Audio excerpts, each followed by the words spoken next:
संनाय जानायनि गुदियावबो नोंथांमोनबो आइ आफा रायजो राजाया। दा बेनिखायनो रायजोफोर आं नोंथांमोनखौ दिनै गिबियावनो मोनसे बाथ्रा खावलायनानै दोननो सानदों। मानसिसो बयनिबो गोसोआ सोलाय सोल' जायो। जोंहा बयनिबोख्रुइबो गिनांगौआ जाबाय जोंनि गोसोआ सोलाय सोल' जानो नाङा।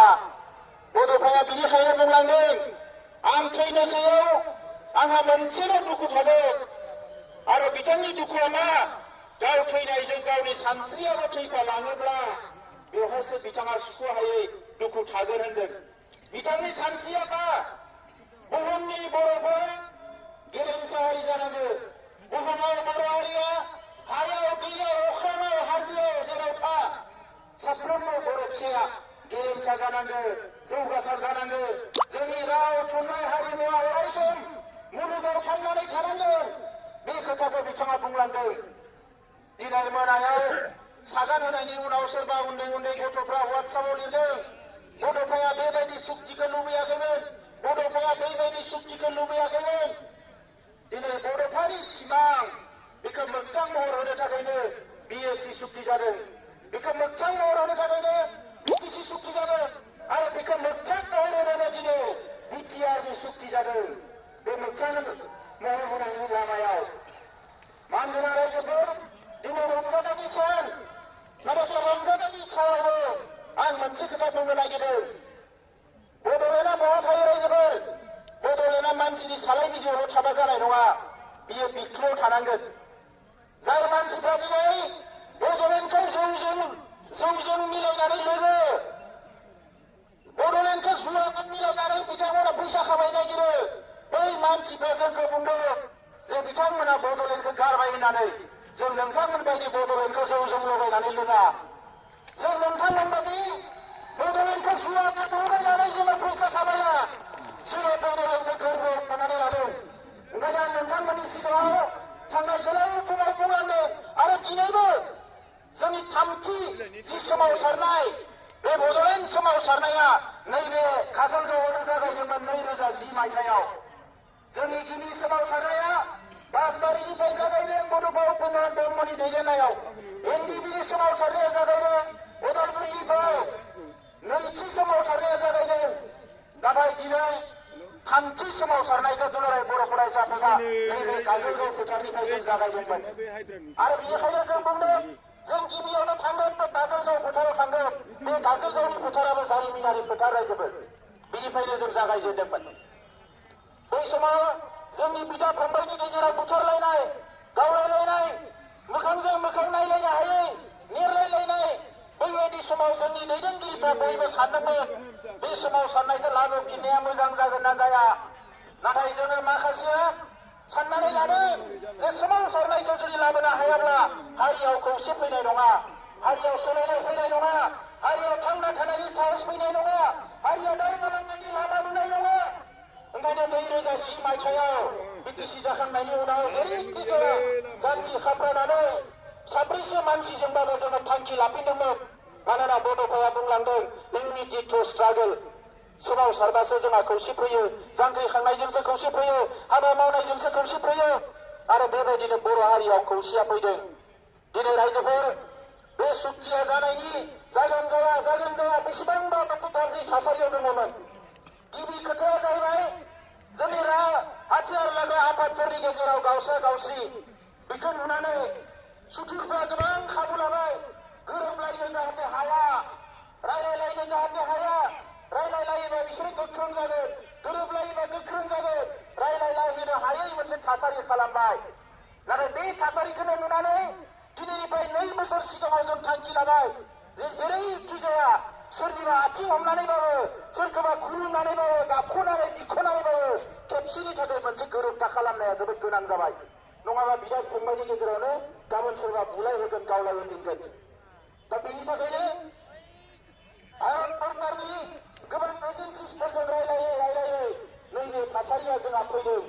दिनै जों साबायखर बावनांगोन। बे थासारिखौ बुजिनानै बिथां सावरायग्रा मोना मेम्बारनिफ्राय फैदों। दिनै जोङो साबायखर बावनांगोन। रन्जन दैमारि बिथाङाबो हाखु दाखुबाबो बिथांखौ बरनना लांनानै सागान होनाय मोनसे थासारि जादों। नाथाय बिथाङाबो सागान होनानै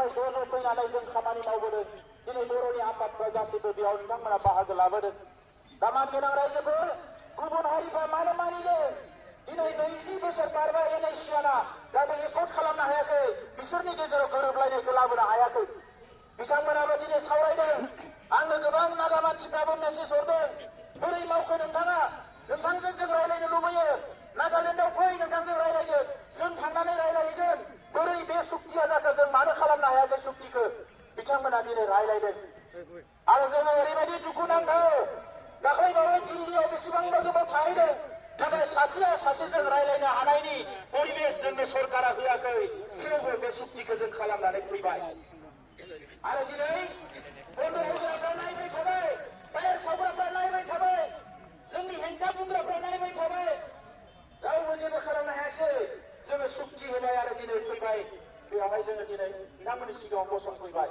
दा मानगोनां रायजोफोर बेनिखायनो जोंनो मा नांगौ गोसोआव जोंनो आत्मबिश्वास नांगौ गावनि सायाव फोथायनाय लानांगोन हारिनि सायाव फोथायनाय लानांगोन जोङो बर' फिसा बर' बिमा बिफा बिब' बिनानाव फंबाय बिदा जोंहा साफ्रोमनि सायावबो बिश्वास दङ बेनिखायनो बे सोमावसारनायखौ जोङो जेरैखि जाया लांबाय थानो हागोन दा नंखायनो रायजोफोर सोरबा सोरबाया बुंनाय बायदि आलादा रायजोखौ गारबाय उमुखखौ गारबाय आलादा रायजोआ बिखायाव दङ जोंनि बिखायाव हाबनानै दङ बड'लेण्ड सोदोबा आरो बे बड'लेण्डआ मा बे हा दखल सोदों आं बुंनो नोंथांमोनखौ हाजोंल' बड'लेण्डखौ सुनो नाङा बड'लेण्डआ मा बड'लेण्डआ बर' हारि थांना थानायनि जिउ रेखा बे सोदोबजोंसो बर' हारिया थांनानै थायो ओंखायनो मोनसे समाव बड'लेण्ड अट'नमास काउन्सिल मोनसे समाव बड'लेण्ड टेरिटरियेल काउन्सिल आरो दिनै बड'लेण्ड टेरिटरियेल रिजन जोङो बे बड'लेण्ड सोदोबजोंसो बर' हारिया थांनानै थानो हागोन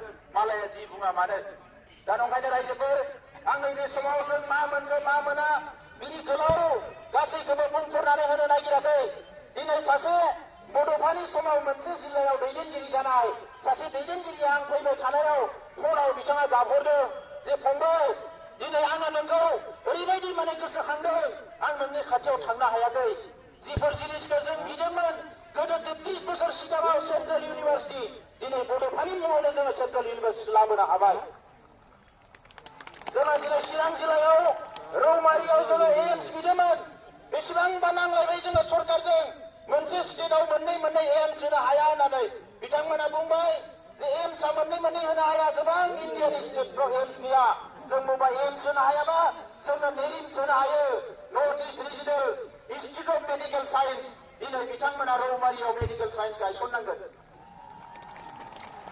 दिनै जोंनि गेजेराव स्पर्ट्स इउनिभार्सिटि बिथांमोना गायसननांगोन नेशनेल इन्स्टिटिउट अफ टेक्न'लजि गायसननांगोन रेलनि थाखाय पस्ट फेक्टरि गायसननांगोन गोबां हाबाफारिफोरखौ बिथाङा मावनानै होनांगोन बे सुक्तिनि गेजेरजों जोंनि सिमाया खोलाहाबो बारायनांगोन सानजाहाबो बारायनांगोन गोबाङानो सोंदों जोंहा सनितपुर जिल्ला बिश्वनाथ जिल्ला बायदिसिनाफ्रा मा जागोन जोङो बेवहाय स्पष्ट बेवहाय जोङो लिरनानै लादों नाथाय बिदि होननानै गुबुन हारिखौ जोङो सिगिनो गुबुन हारिनि थाखाय माबा मोनसे हेंथा मावनो थाखाय नङा रायजोफोर जोङो गावनि थाखायसो सानदों दिनै आसामनि थासारिया मोजां नङा भारत सरकाराबो सानदों आसाम सरकाराबो सानदों माबा मोनसे मावनो थांनानै मायबा दावराव दावसि जागोन नामा जोंबो बिथांमोनखौ बुजिदों आरो बिथांमोननो सम होदों जों समखौ बिनिखायनो होदों जोंहा बिश्वास दङ गाबोन जोंनि साननाय हनायखौ मावोबा 1 सेकेन्डआवनो जोङो राजा लामायाव ओंखारफिननो हायो बिनि थाखाय जोङो बिथांमोननिखौ जों सम होदों मैया सावरायखांनानै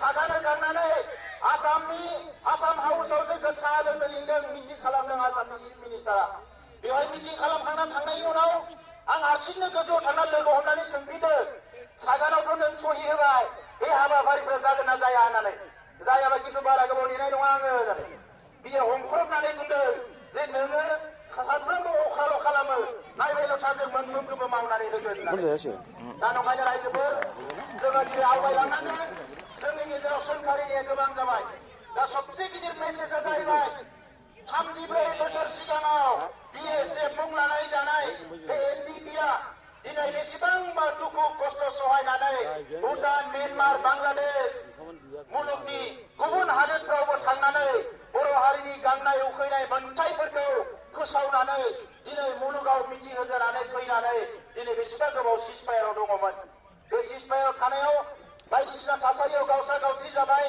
जेरैबायदि मदद मोननांगौमोन मोनाखिसै गोबां बिथिंनिफ्राय दा दिनै फैनानै बिथांमोना नैबे सुक्तिनि उनाव गावनि न'आव थांनो हागोन डेजिगनेटेड केम्पनिफ्राय न'आव थांनो हागोन बिमा बिफाजों थानो हागोन बिब' बिनानावजों थानो हागोन बिदा फंबायजों थानो हागोन सोरबा हारिनि थाखाय गावनि उन्दै उन्दै गथ'खौबो नागारनानै सिलाय लाना हाग्रायाव थांदोंमोन दिनै गावनि गथ'जों बिखायाव गोबालायनानै थाफैनो हागोन बे जोंनि थाखाय बयनिख्रुइ गोजोननि खोथा मैया जेलनिफ्राय खौरां लाहरदों मैया जेलनिफ्राय खौरां लाहरनानै सासेया फन हरदों सार जोङो रावखौबो मिथिया खिन्थु नोंखौसो मिथिगौ मालाया ओंखारजोबोबा जोंबो जेलनिफ्राय ओंखारनांगोन आं बुंदों जों दङ थैजासे जुजिलांगोन खुनु दिन फासयनायाव गैया दा नंखायनो रायजोफोर जोंनि खामानिया सागान होनाय लोगो लोगो जोबाखै जोंनि खामानिया बांदोंसो हारिखौ दानांगौबा जों उन्दुगाग्रा जाबा जानाय नङा जौ फाग्ला जाबा जानाय नङा ओंखायनो आङो जेसेबां बिबुंथि होदों बेवहाय बुंबोदों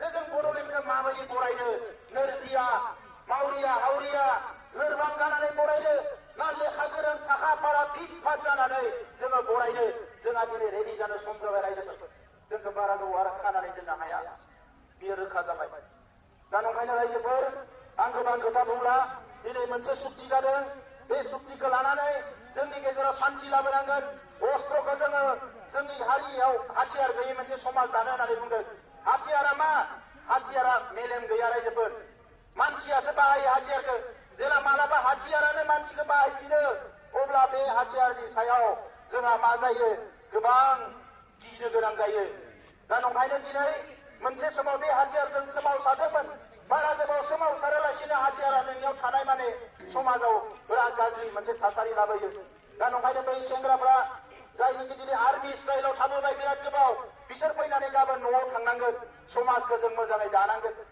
बिथांमोननि रिलिफ रिहेबिलिटेसननि खोथाफ्रा बेवहाय लिरनाय दङ बेजों लोगोसे रायजो राजानि थाखाय गोबां बाथ्राफोर बेवहाय जौगानायनि बाथ्राफोर बेवहाय बे सुक्तियाव लिरनाय दङ डाइरेक्ट फान्डिं मोननायनि बाथ्रा लिरनाय दङ दिनै एसपिडिसिखौ जों जेबो बुंनो हायामोन नाथाय दिनै बे सुक्तिनि गेजेरजों गोसो जाबानो होखारनो हासिगोन गोसो जाबानो लाबोनो हासिगोन जोंनियाव एसेबाबो गोहोआ फैबाय दा नंखायनो रायजोफोर बे सुक्तिया ओरैनो सुक्ति नङा बेवहाय नायै नायै नायै नायै बेसेबांबो जुजियै जुजियै दान्थे बिदान्थे खालामै खालामै मैया सागान होनायनि 2 घन्टा सिगांसिम जोङो दान्थे बिदान्थे खालामनानै बे सुक्तिखौ खालामदों दा बेवहाय जोङो बेखिनिखौ गासैखौबो मोनजोबमारोबा जोंनि ओनसोला ओरैबायदि जौगागोन बे जेला इमप्लिमेन्ट जाजोबगोन जों बेखौ बुंस'नो हाया दा नंखायनो रायजोफोर दिनै जों बयबो दिनै गोग्गानांगोन मानोना गुबुन हारिफ्रा बुंबाय थादोंमोन माने ओरैबायदि बिथांमोननि हेंथा होसेयावबो दिनै थैजासे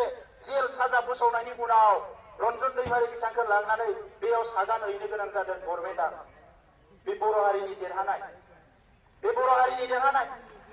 नैबे फोथारनिफ्रायनो बुंदोंमोन जोङो जुदि सोरबा जोहोलावखौ फासि होनाय जायोबा लाख लाख मानसि ओंखारनानै जों बिनि हेंथा होगोन मैया टिभि चेनेलफ्राव बुंदों आंखौ नोंथाङा मा मानसि थैनायफोरनो जास्टिस होनो नागिरा नामा जास्टिस होनो नोंथाङा नागिरा नामा जास्टिस होनो सोर नागिरा जास्टिस होनो नागिरो बयबो नाथाय जास्टिस होनाया बेल' नङा जास्टिस होनायनि लामाया गोबां दङ सासेया साजा होबाय होननानै बेखौबो नोङो साजा होफिनबा बेल' जास्टिस जानो हाया बे खोथाखौ आं बिथांमोननो बुंदों दा नंखायनो रायजोफोर गोरोन्थिखौ जों मावनो नाङा मालाया गोरोन्थिखौ मावगोन जोङो दिनै खौसेयै मोनसे गोग्गो समाज दानांगोन बे सुक्तिखौ लानानै जोङो दिनै जोहोलावफोरखौ न'आव लाबोनो हानाय मोनसे थासारि फैबाय आं बिथांमोनखौ साबायखर बावदों गोसो गोरबोनिफ्राय आरो बिथांमोनखौबो आं खावलायदों जे संग्रामखौ लांनो थाखाय सोरनियावबा थाखा फैसा बिनो गोनां जाबाय सोरनोबा मेगन गोजा नायनो गोनां जाबाय सोरखौबा सिगिनो गोनां जाबाय सोरखौबा बोथ्रोदनो गोनां जाबाय नाथाय सुक्ति खालामखांनायनि उनाव जाहाथे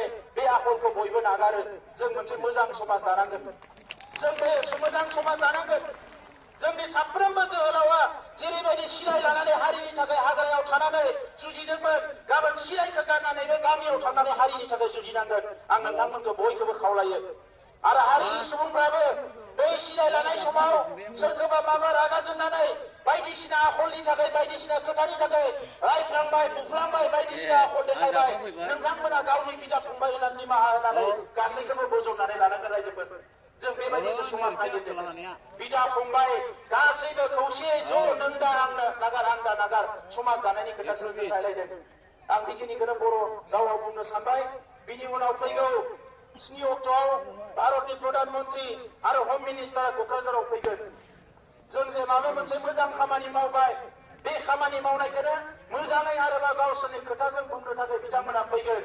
आरो बै खालिबो जोङो खमसे खम 5 लाख मानसिफ्रा ओंखारनानै जोङो बिथांमोननो बुंनो हानांगोन। जों ज' जानानै बुंनांगोन जे नोंथांमोना जिखौ होदों जों मोजां मोनदों, नाथाय बेखौ उनाव नोंथांमोना मावफुंना होआबा जों जिरायनानै थानाय नङा। बेखौ जाहाथे जोङो दिन्थिनो हायो। बर' हारिया बेसेबां खौसे, बर' हारिया बेसेबां गोहोगोरा, बर' हारिया बेसेबां डिसिप्लिन, बैखौ जाहाथे जों दिन्थिनो हायो। बिनि थाखाय फैगौ 7 अक्ट'आव क'क्राझाराव जि गेदारिं जागोन, बेवहाय जाहाथे बिथांमोना बयबो बाहागो लायो। ছ' राइজ যোৱা 2-3টা দিনত অসমৰ মিডিয়াত আমি দেখিবলৈ পাইছো যে ইউটিচি চুক্তি হ'ব। কিছুমানে শুভেচ্ছা দিছে, আপোনালোকৰ ইউটিচি হ'ব, ভালে লাগিব। কিছুমানে বন্ধ দিছে, কিছুমানে কৈছে এইটো অসম বিভাজন হৈ যাব, কিছুমানে বিভিন্ন প্ৰকাৰে ইয়াক ক্ৰিটিচাইজ কৰিছে। আৰু বড়োবিলাকক কিমান দিয়ে আৰু দিব নালাগে। বহুত উৎকণ্ঠাৰ মাজেৰে মানুহবিলাক সময় কটাইছে। চুক্তি যোৱাকালি হৈ গ'ল, টায়াৰ জ্বলালিও চুক্তি হ'ল, বন্ধ দিলেও চুক্তি হ'ল। মই ক'ব বিচৰা নাই আপোনালোকে হাৰি গ'ল বুলি, আপোনালোকে জিকি গৈছে। হাৰা জিকাৰ কথা নাই। মোক আজি কোনোবা সাংবাদিক বন্ধুবিলাকে কৈছে গাড়ীৰ পৰা হাতটো দুটা উঠাই দিয়ক, ভিক্টৰী চাইন। মই কৈছো এইটো চাইনটো মই ভাল নাপাওঁ, এইটো মোৰ প্ৰিন্সিপলৰ বিৰুদ্ধে, মই কোনোদিন এইটো নেদেও বুলি পেলাই। কাৰণ এই পৃথিৱীত কাৰো ভিক্টৰী আৰু হাৰা জিকাৰ কথা নাই। এই পৃথিৱীখন আমাৰ ঘৰ, ইয়াত আমি হাৰিলেও জিকিলেও জীয়াই থাকিব লাগিব। আপুনি জিকা বুলি দেখাই পেলাই আনজনক হাৰা বুলি আপুনি ক্ৰিটিচাইজ কৰাৰ আপোনাৰ অধিকাৰ নাই। আমি একে মানৱ জাতি। তো সেইকাৰণে এই চুক্তিটো হোৱাৰ আগত আমাৰ যেতিয়া সংগ্ৰাম চলাই আছিলে, এই সংগ্ৰামতো বিভিন্ন বাধা দিবলৈ চেষ্টা কৰিছিলে। কাৰণ কথাটো বুজিয়ে পোৱা নাই। আমি কি বিচাৰিছো, আমাৰ উদ্দেশ্য কি? আমি আগৰ পৰাই কৈ আহিছো, কোনোবা এটা জাতি জনগোষ্ঠীক ধ্বংস কৰাটো আমাৰ উদ্দেশ্য নহয়, নিজে জীয়াই থকাটোৱে আমাৰ সংগ্ৰামৰ উদ্দেশ্য। আৰু ইটো লৈ আমি সংগ্ৰাম কৰি আহিছো। বড়োফা উপেন্দ্ৰনাথ ব্ৰহ্মই কৈ গৈছে এই সময়তে, লিভ এণ্ড লেট লিভ, জীয়াই থাক আৰু জীয়াই থাকিবলৈ দে। ইয়াৰ অৰ্থটো ইটো নহয় অইন জনগোষ্ঠীক আমি ঘৃণা কৰিম, অইন জনগোষ্ঠীক আমি হিংসা কৰিম। সংগ্ৰামটো আমি কৰিছো, জোৰত মাইক লৈ কথা আমি কৈছো, চিঞৰিছো আমি। আৰু আমাৰ চিঞৰক লৈ পেলাই আপোনালোকে যদি ভয় কৰিছে, মই আপোনালোকৰ পৰা ক্ষমা বিচাৰিছো। কিন্তু আপোনালোকৰ অধিকাৰৰ কথাটো যেনেকে ক'ব লাগে তেনেকুৱা কওক। আমাৰ অধিকাৰটো সাব্যস্ত কৰিবৰ কাৰণে আমি কেতিয়াবা ৰাজপথত চিঞৰিছো, আমি কেতিয়াবা ৰেল লাইনত চিঞৰিছো, আৰু প্ৰয়োজনত আমি কাৰোবাক ভৰিটো ধৰিছো। বড়ো জাতিৰ কাৰণে আমি যি কিনো কৰিবলৈ ৰেডি, কিন্তু যি কিনো বুলি ক'লে কাটি মাৰি হ'লেও কিবা এটা কৰিম এনেকুৱা নহয় ৰাইজ। আৰু এই যে চুক্তিখন হ'ল, চুক্তিখন কোনো ভাবা নাছিল যে তেনেকুৱা এটা চুক্তি হ'ব। এনডিবি 4টা বিভক্ত হৈ আছে। নিখিল বড়ো ছাত্ৰ সন্থাই এনডিবিৰ লগত মিল নাই, কাৰণ আমি গণতান্ত্ৰিক সংগঠন আৰু এনডিবিও সশস্ত্ৰ সংগঠন। ইয়াৰ মাজত কোনো মিল নাই। এই চুক্তিটো তথাপিতো হ'ল। আমাৰ মূল উদ্দেশ্য কি? মানৱ জাতি জন্মৰ পৰাই কোনো মানুহ হিংসক নহয়, আৰু মানৱ জাতি কোনোদিনে হিংসাৰ মাজত থাকি ভাল নাপায়। এই কথাটো আমি উপলব্ধি কৰিছো। এটা অঞ্চলত, এটা দেশত, এটা ৰাজ্যত যদি নিৰবিচ্ছিন্নভাৱে দীৰ্ঘদিনৰ পৰা অশান্তি বিৰাজ কৰে, সেই অঞ্চল কেতিয়াও আগবাঢ়ি যাব নোৱাৰে। আজি আমাৰ অঞ্চলত চাওক, চিৰাং জিলা মেট্ৰিকৰ ৰিজাল্টত হয় লাষ্ট হয়, নহলে লাষ্ট ছেকেণ্ড থাৰ্ড কিবা থাকে, এনেকা হৈ আহিছে। আমাৰ শিক্ষাত পিছ পৰি গৈছো, অৰ্থনীতিত আমি পিছ পৰি গৈছো। হাজাৰ ডেকা গাভৰু আজি গুজৰাট হাৰিয়ানাত যাই আছে। কোনে এই খবৰটো লৈছে? সেইসকলে খবৰটো লৈছেনে যিসকলে এইবিলাক বিৰোধিতা কৰি আহিছে? আজি এই গোটেই পৰিৱেশ কষ্টৰ জনজননী, ইয়াৰ মাজতে আৰু এটা ডাঙৰ আমাৰ কপালত এটা স্থান লগাই দিয়া হ'ল। যোনে যি নকওক কিয় বড়ো উগ্ৰপন্থী, এটা জাতি উগ্ৰপন্থী।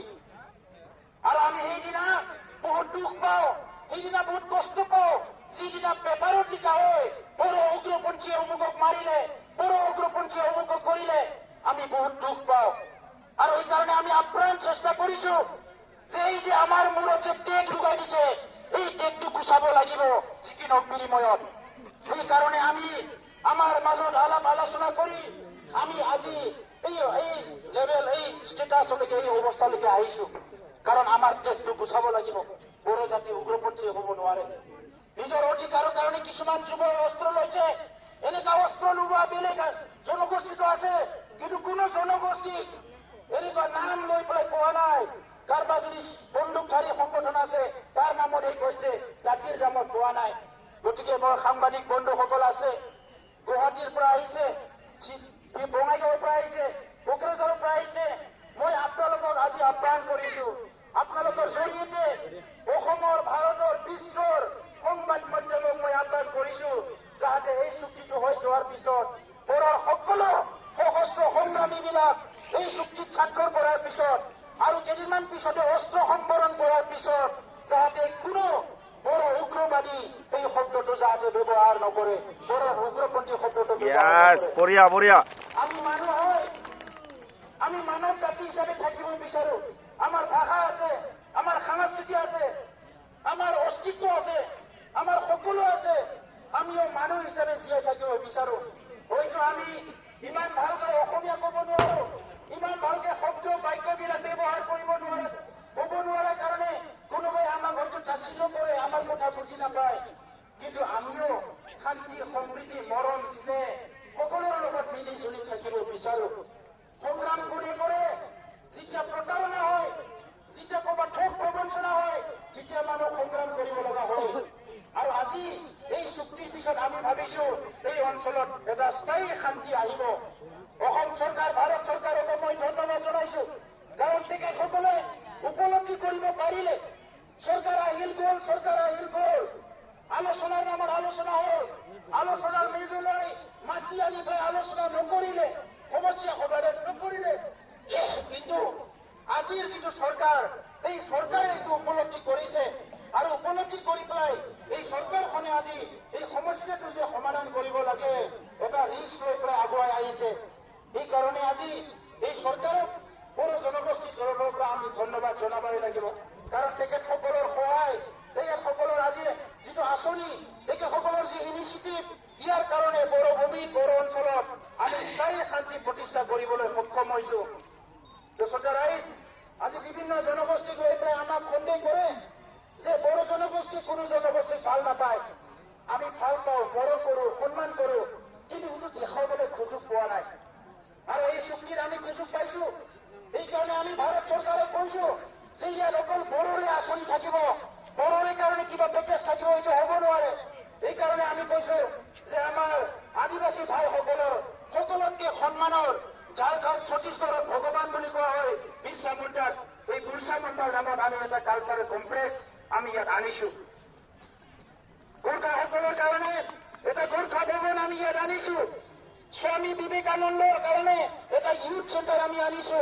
ডক্টৰ ভূপেন হাজৰিকাৰ কাৰণে এটা মাল্টিপাৰ্পাছ অডিটৰিয়াম আমি আনিছো।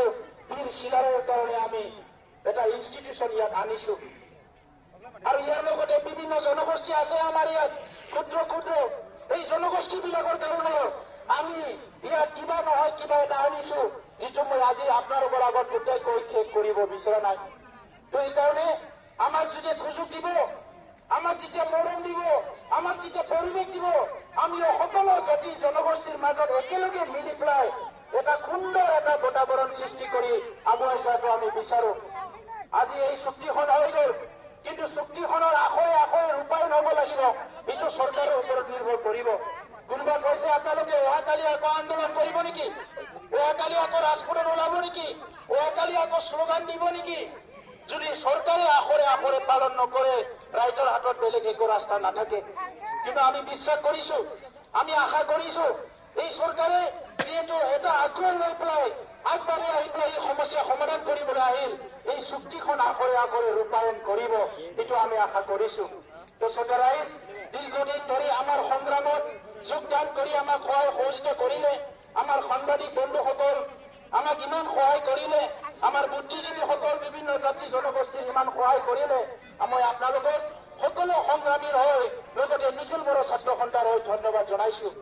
আমি এটা নতুন দিগন্ত আৰম্ভ কৰিব লাগিব, নতুন দিগন্ত এটা আৰম্ভ কৰিব লাগিব।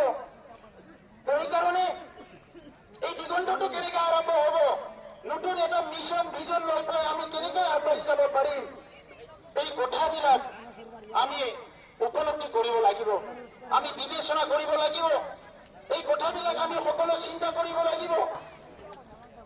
সেইকাৰণে ৰাইজ মই আপোনালোকক আহ্বান কৰিছো, আৰু বেছি আমি ভেদাভেদ কমনেল যিটো চিন্তা, এটা জাতি আনটো জাতিক ঘৃণা কৰা, এটা জাতিৰ ইণ্টাৰেষ্টটো আনটো জাতিয়ে বাধা দিয়া, এই কথাবিলাক পৰিহাৰ কৰক।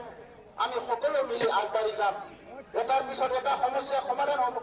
কিছুমান সমস্যা আজি সমাধান নহ'ব, অহাকালি সমাধান হ'ব। সেইকাৰণে মই যোৱাকালি কৈছো যে আজি NDPৰ 4টা সংগঠনে, 4টা ফেকশ্যনে যদি ইয়াতে আত্মসমৰ্পণ কৰি অস্ত্ৰ সংগঠন কৰি কালি যদি ঘৰলৈ ঘূৰি আহে, স্থায়ী শান্তি আহে, ইয়াত কাৰ কি ক্ষতি হ'ব? আমি কৈছো কালি যদি কেৱল তেনেকৈ চিজফায়াৰ কৰি পেলাই চৰকাৰৰ লগত শান্তি চুক্তি কৰে, আমি কেৱলকো আমি ৱেলকাম কৰিম, আদৰণি জনাম। অহাকালি যদি আলফাই তেনেকুৱা কৰে, আমি আলফাকো আদৰণি জনাম। অহাকালি যদি যিমান আদিবাসী সশস্ত্ৰ সংগ্ৰামী আছে তেখেতসকলে যদি চুক্তি কৰে, আমি তেখেতসকলকো আদৰণি জনাম।